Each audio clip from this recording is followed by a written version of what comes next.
My stout sipping stewards, my lucky leprechaun lovers, I have a confession to make. I too love big blades and I cannot lie. Like big Blades. I cannot lie. You other brothers can't deny. Now when a girl walks in with an itty bitty waist and Big blades. in your face, you get sprung. Welcome back to the channel, everyone. Today we're taking a look at a very unique sword sent to me from Kult of Athena.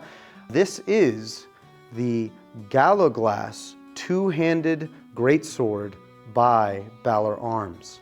It's a very unique piece. As you can tell, it has this ring pommel on the end. I've never owned a sword that has this kind of a pommel, and it prompted me to do a lot of research on who used this sword and when. They refer to a Norse Gaelic group of people that worked as professional soldiers for hire from the 13th to the 16th century. These were considered elite warriors who had more training than your average soldier. Now, my understanding of the Gallowglass is all pretty recent, so if some of my facts are incorrect, feel free to correct me in the comments below because I love learning about these different warriors of history. I've done my own research on the Gallowglass, and I have quite a few students who study at our school that love the history of the Gallowglass, that they've been so kind as to educate me on them. We would classify the Gallowglass as a heavy or shock infantry. These were men who wore a considerable amount of chainmail. There wasn't a whole lot of plate armor going around at that time, and were typically characterized in artwork as carrying these two-handed, I don't know if you would consider them great swords, but many of the artwork depictions showed that these swords were very large, and the historical examples we have can range from long sword sized all the way up to what we would consider to be a great sword. They were also pictured with sparth axes, such as this one right here, which could be an evolution of what we call the Dane axe, but it seems to be a very specific style that was used in Ireland at this time.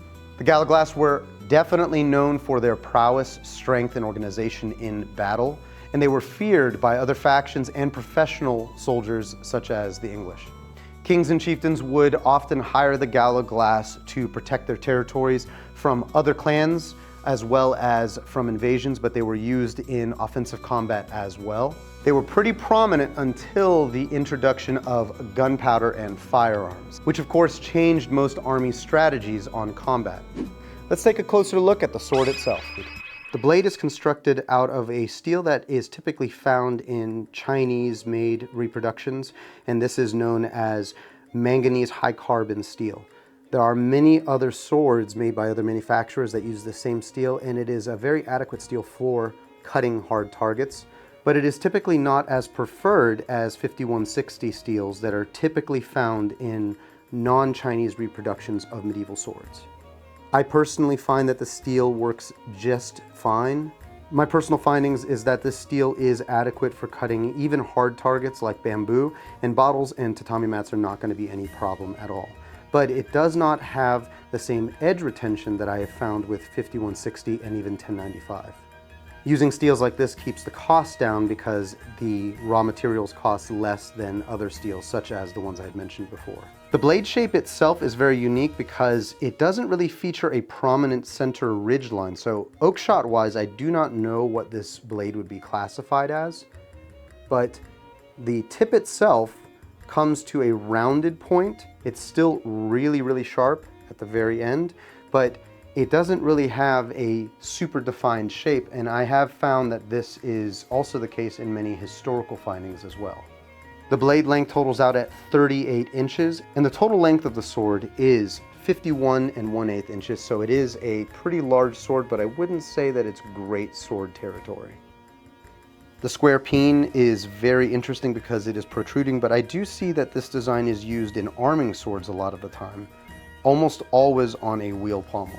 The actual peen itself looks very clean, and I like that it's unique from the other swords that I own. The ricasso itself is also well formed, but I did notice that the little nasal part right here is just slightly off center from the center ridge line, or at least maybe it's an illusion caused by this just going out here, but that's pretty normal whenever you're going to get something that's handmade and forged, so I'm not really complaining about it, not for the price point. The gap between the crossguard and the blade itself is very minimal. It's very small. I don't really care about that so long as there's something blocking it like epoxy to keep the moisture out of the tang. But in this case, there really isn't much gap to speak of, so the tolerances look very tight. The second most prominent feature of this sword, aesthetically, is going to be the quillons. If I go over to the side, you'll be able to see how these quillons curve in opposite directions and feature these cross-shaped cutouts in the quillons themselves. I actually really like the way these look. They're very attractive. And I have seen these in the artwork of the Gallowglass.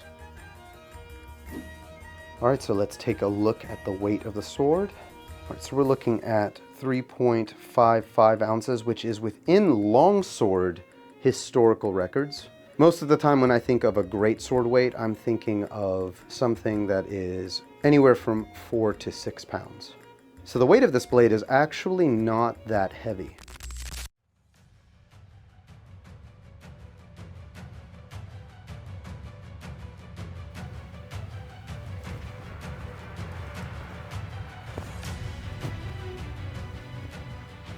Ooh. This is starting to get in the way of my hand a little bit. The ring pommels always seem to have a way of jamming my hand up for leverage because I like to hold closer to the pommel. So I would recommend probably holding it here. Many of the sword terms that we know of, such as longsword or short sword or great sword, even rapier and other terms, these are modern terms to describe swords. So when this is listed as a great sword, that's more of a modern interpretation. I personally would not consider this to be what we call great sword length. When we talk about great sword, I'm thinking of maybe something like a montante or a very, very big broad blade. I would think of something maybe that comes up to here with a much longer grip. This is definitely bigger than your typical longsword, and I can feel the weight difference as well of where, at least where the weight is distributed. But I have seen longswords that are this length and this size. So I would hesitate to call this a dedicated greatsword, but it is a very large longsword. I think the more accurate term would be a war sword. This feels closer to what I consider to be a war sword, a dedicated battlefield weapon, as opposed to something that might also be used for dueling. This feels like an instrument of war, less so than carrying around town. I have to admit, this sword feels not super responsive in the hand, and I believe I know what the culprit is. I wouldn't say that it's a very heavy blade, but I would say that the balance feels pretty forward. So if I do a little balance test right now, let's see. So actually, you know, I'm very surprised. It's not as far forward as I thought. So we're looking at 5 inches from the crossguard, which is pretty standard. I think what's making this feel heavier in my hands is the thinness of the grip. Because right now, the thinness of that grip, I mean, it feels like this is the tang, right? It feels like that's actually the tang of the blade, and there's nothing really to fill it out. And the last part that's probably making this feel forward heavy is this hollow ring pommel right here. There's nothing to add weight to the sword because there's no weight here at all. This is the actual tang of the blade coming out, which is historically correct, but I feel like something has to be done to rebalance this because these ring pommels, or these hollow ring pommels, aren't filled with anything to weigh the back down. And that is supposed to counterbalance the blade. So essentially, there's the skeleton of a pommel back here. Maybe on an English longsword, this would be filled. This would be potentially one piece of metal. It might be hollow, but then you would have the outsides covering it that would weigh it down. And there's just nothing really to weigh down this very broad blade. So it feels choppy, feels kind of choppy. That isn't to say that choppiness is a bad thing because again, we as modern consumers like our blades to feel lively in the hands because we're cutting targets with it, but a person who is cutting people and maybe people wearing thicker clothing and armor, potentially they might want something that has a little bit more forward heaviness to it that's going to give it that authority that even if it doesn't cut through all of the armor, that there is a lot of force going into the body. As somebody who obviously is not needing to do that, I have no idea what people of that time thought was a good blade. probably just like today, depended on the mission. If you were using a longsword for dueling in Blossfectin where there was no armor, you're probably going to want a more maneuverable blade. But if you're somebody who is using a battlefield weapon against people wearing armor, you might want more of that choppiness to put a lot of that shock into the body no matter what they're wearing. Yeah, let's get some more shots of just what it feels like. And I'm able to stop the blade, and that's usually my metric of how controllable the blade is, but it doesn't feel easy to stop the blade. I can feel it dragging because of the point of balance. Even doing things like a sphere, it definitely doesn't stop on a dime like some of the other blades have. And again, I really think it's because of that counterbalance. And the biggest complaint I have so far is just the thinness of that handle. I have never handled the museum examples of these swords, so I have no idea if that grip width is accurate or not. But from the pictures I've seen, they don't look to be that thin. So maybe it's the example that was used to build this blade, because I do know that LK Chen tries their very best to follow actual examples and also prioritize handling. But maybe this is what the historical examples actually looked and felt like, and he wanted to keep it close to the original. Now, these swords can be found on Kult of Athena exclusively there for anywhere from $350 to $495 US dollars, not including shipping.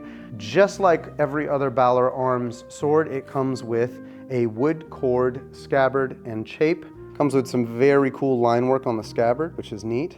And it does feel or look like real leather. It has some cool stitch work right there. And it has a metal chape that looks identical to some of the other swords we've gotten from Balaur Arms. The leather looks to be of decent quality. I wouldn't say that it's the highest grade leather ever, but this was a blemished model that was sent to us. But I think for the cost, it's pretty attractive.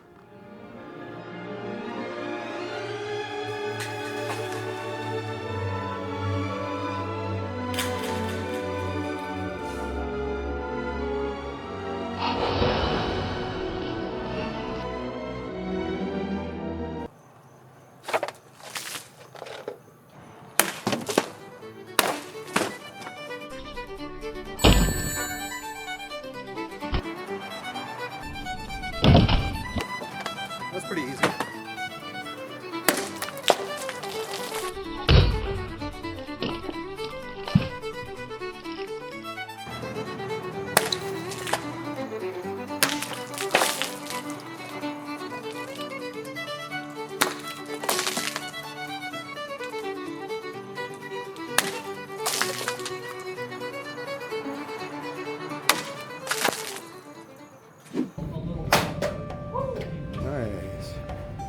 Take a look. I felt it pick up towards the end there, that's- so it did sweep a bit.